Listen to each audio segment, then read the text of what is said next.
Hi, in front of me is LG K50S, and today I would like to show you how you can download and apply animated LED keyboard on this device. Firstly, open Play Store and type LED keyboard. Then download this app from this developer. Now open it. Click Get Started, choose OK. Then tap on the switcher next to LED keyboard and tap OK again. Select Input Options, select LED keyboard one more time.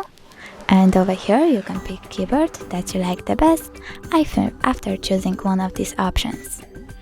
I will go with that one, so I have to tap on it and close an app. Tap on Download Theme.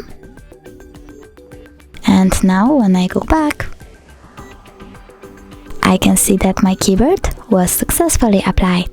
Thanks so much for watching. If you enjoyed this video, don't forget to leave a like, comment and subscribe. Bye!